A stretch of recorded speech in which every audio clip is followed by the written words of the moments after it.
Number 36.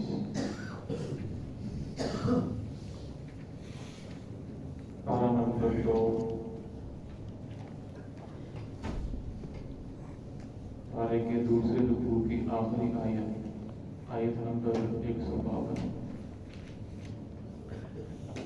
اعوذ باللہ من الشیطان الرجیم.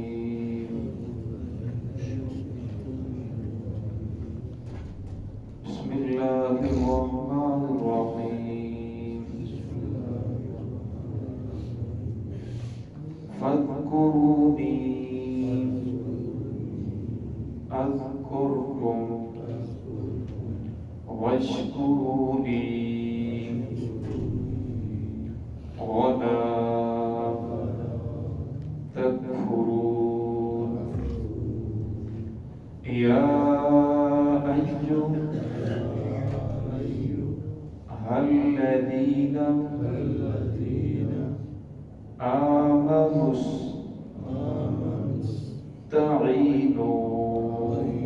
استعینوا بالصبر والصلاة ان اللہ مع الصابرین. ولا تقولوا لمن يقتل في سبيل الله أموات بل أحياء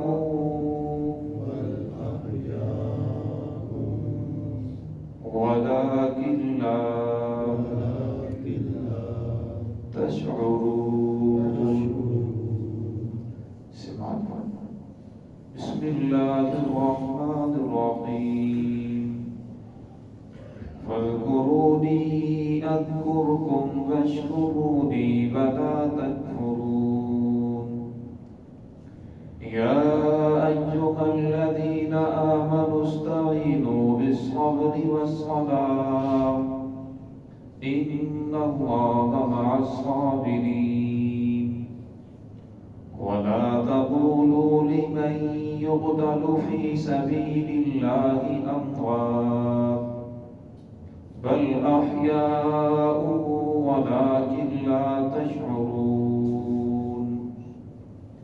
فاذکرونی اذکرکم. اللہ رب فرماتے ہیں کہ تم مجھے یاد کرو. اذکرکم میں تمہیں یاد کروں گا. واشکروا لی میرا شکر کرو. ولا تکفرون اور نہ شکری نہ کرو. یا ایھا الذین آمنوا اے وہ لوگو جو ایمان لائے ہو. نستعینوا بالصبر والصلاة مدد حاصل کرو صبر کے ذریعے اور نماز کے ذریعے. ان اللہ مع الصابرین بے شک اللہ رب العزت صبر کرنے والوں کے ساتھ ہے. ولا تقولوا لمن يقتل نہ کہو ان لوگوں کو جو قتل کیے گئے فی سبیل اللہ اللہ رب العزت کے راستے میں. اموات مردہ بل احیاء بلکہ وہ زندہ ہیں. ولکن لا تشعرون لیکن تم شعور نہیں رکھتے. اس دوسرے رکوع کی آخری آیت کے اندر اللہ رب العزت نے بندوں کو کثرت سے ذکر کرنے کا حکم فرمایا. فرمایا میرے بندو فاذکرونی اذکرکم تم مجھے یاد کرو میں تمہیں یاد کروں گا. ایک اس کی تفسیر یہ ہے کہ تم میری بات کرو میں اس کے بدلے میں تمہیں بدلہ عطا فرماؤں گا اجر عطا فرماؤں گا. دوسری اس کی تفسیر یہ کی گئی فرمایا کہ تم مجھے یاد کرو گے اگر دل کے اندر یاد کرو گے تو میں بھی دل کے اندر اکیلا یاد کروں گا. اگر فرمایا تم کسی مجلس کے اندر مجھے یاد کرو گے تو میں تمہاری مجلس سے اعلیٰ مجلس یعنی فرشتوں کی مجلس کے اندر آپ کا تذکرہ خیر کروں گا. اور ذکر ایک ایسی عبادت ہے باقی کسی بات کے بارے میں اللہ رب نے یہ نہیں فرمایا کہ کثرت سے کرو لیکن ذکر کے بارے میں فرمایا کہ ذکر کو کثرت سے کرو. اگر کوئی اور عبادت ہے مثال کے طور پر نماز ہے اگر آپ سارا دن نماز ہی پڑھتے رہیں تو حقوق اللہ باقی حقوق اللہ کے اندر حرج آئے گا. جو حقوق العباد ہے اس کے اندر حرج لازم آئے گا. اگر آپ سارا دن عمرہ ہی کرتے رہیں تو باقی حقوق العباد ہیں جو باقی حقوق ہیں ان کے اندر حرج لازم آئے گا. لیکن ذکر ایک ایسی عبادت ہے آپ جس وقت کرو نماز سے فارغ ہو گئے فرماؤ اس وقت ذکر کے اندر مشغول ہو جاؤ. تمہارا کام صرف یہی نہیں کہ نماز پڑھ لی بس ختم. فرمایا کہ تمہاری زبان ہر وقت اللہ رب العزت کے ذکر سے تر رہے۔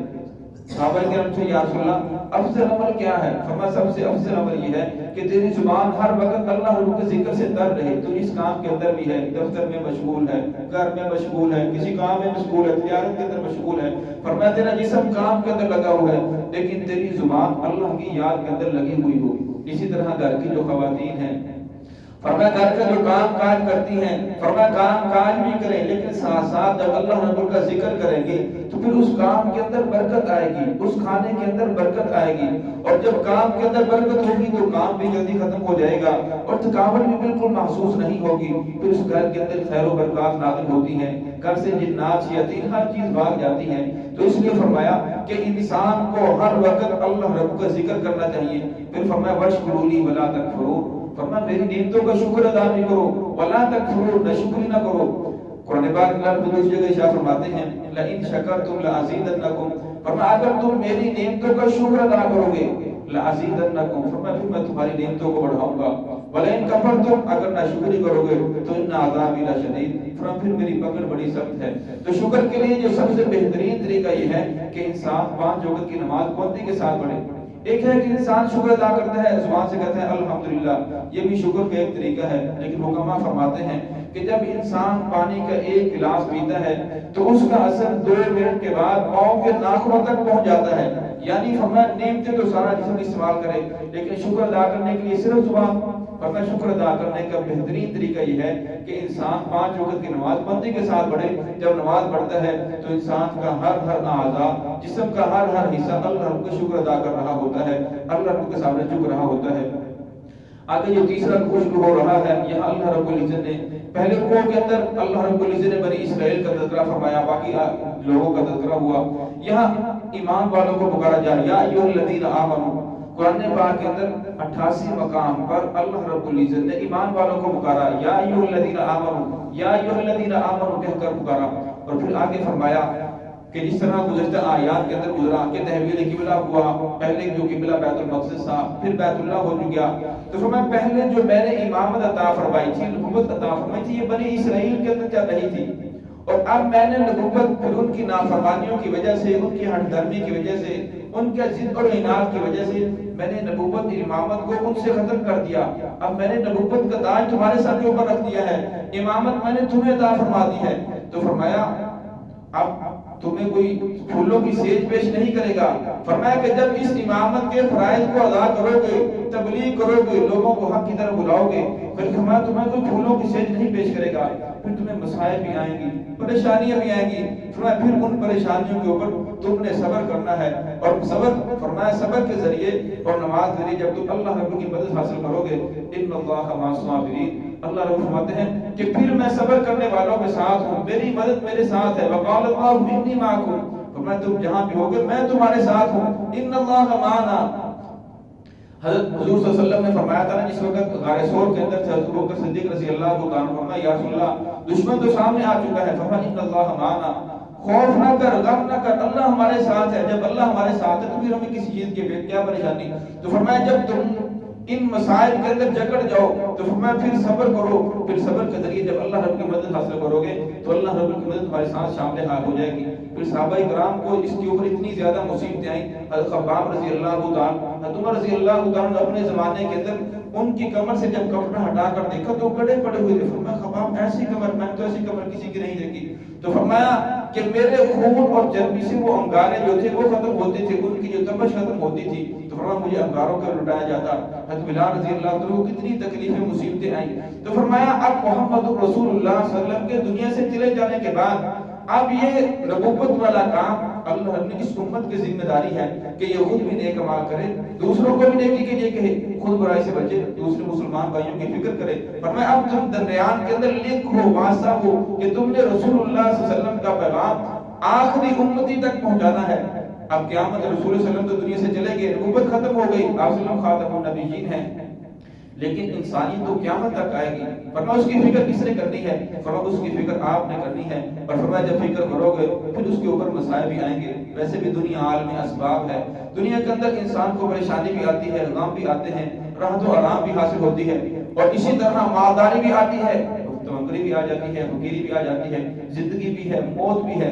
فرمایا اس عالم اسباب کے اندر جب تمہیں کوئی بھی مصیبت پریشانی آ جائے، اللہ رب نے مال و دولت عطا فرما دیا، فراوانی آ گئی، فرمایا پھر بھی اللہ رب العزت کی نافرمانی نہ کرو، حد سے تجاوز نہ کرو۔ فرمایا اگر پریشانی آ گئی، مصیبت کے اندر پھنس گئے، اور فرمایا پھر بھی جزا فضا نہ کرو، اللہ رب العزت اور اس کے رسول کے دامن کو چھوڑ کر کسی اور کے سامنے سجدہ ریز نہ ہو جاؤ، اللہ رب کا شریک کسی کو نہ ٹھہرا دو، فرمایا پھر بھی صبر کرو، ان اللہ مع الصابرین، اللہ رب صبر کرنے والوں کے ساتھ ہے۔ اس وقت موسیٰ علیہ السلام اپنی قوم کو لے کر آگے چلے تو آگے دیکھا سمندر ہے، پیچھے فرعون ہے۔ قوم کہنے لگی اے موسیٰ تو نے تو ہمیں مروا دیا۔ موسیٰ علیہ السلام فرمایا انما ی ربی سیہدین، اللہ رب العزت کی مدد میرے ساتھ ہے، آپ پریشان کیوں ہو رہے ہو؟ اور اللہ رب العزت میرے ساتھ ہے، ہماری رہنمائی فرمائے گا۔ پھر اللہ رب العزت رہنمائی بھی فرمائی، فرمایا جب بھی انسان کو کوئی بھی پریشانی آ جائے اللہ رب کا دامن نہیں چھوڑنا چاہیے۔ جب اللہ رب کا دامن نہیں چھوڑے گا پھر اللہ رب العزت ہر اس پریشانی سے نکلنے کا کوئی نہ کوئی ذریعہ بنا دیتے ہیں۔ تو آگے اللہ رب نے پھر فرمایا ولا تقولوا لمن يقتل في سبيل الله اموات بل احياء ولكن لا تشعرون، اور فرمایا وہ لوگ جو اللہ رب کے راستے کے اندر قتل کیے گئے، جو اللہ رب کے راستے کے اندر شہید ہو گئے، سر تن سے جدا ہو گیا، ہمیں نظر آ رہا ہے تو یہ آدمی تو بالکل قتل ہو چکا ہے، یہ آدمی اللہ رب مت نہیں، بل احیاء، بلکہ یہ آدمی زندہ ہے، ولکن لا تشعرون، لیکن تمہیں شعور نہیں ہے زندہ کیسے ہے۔ اللہ رب فرماتے ہیں اسے میری معیت حاصل ہو چکی ہے، میری مدد اس کے ساتھ ہے، میں خدا کہہ رہا ہوں یہ زندہ ہے۔ اس کا جسم تو آپ کے سامنے وہ تو قتل ہو چکا ہے، وہ تو ذبح ہو چکا ہے، لیکن اس کی روح زندہ ہے۔ اللہ رب القرآن پاک دوسری جگہ بھی اشارہ فرماتے ہیں بل احیاء عند ربهم يرزقون، کہ وہ اللہ رب العزت کی ہاں رزق پا رہے ہیں۔ تو اصل چیز اللہ رب العزت کی معیت ہے۔ فرمایا جب انسان ذکر کرے گا تو پھر انسان کو ہر وقت اللہ رب العزت کا استحضار رہے گا کہ اللہ رب العزت کی ذات مجھے دیکھ رہی ہے، اللہ رب العزت کی ذات میری ہر بات سے آگاہ ہے۔ پھر اس کے لیے نیکی کرنا آسان ہو جائے گا، برائی سے بچنا بھی اس کے لیے آسان ہو جائے گا۔ اللہ رب العزت میں جو کچھ کاج پر عمل کرنے کی توفیق عطا فرمائے۔ بسم اللہ الرحمن الرحیم۔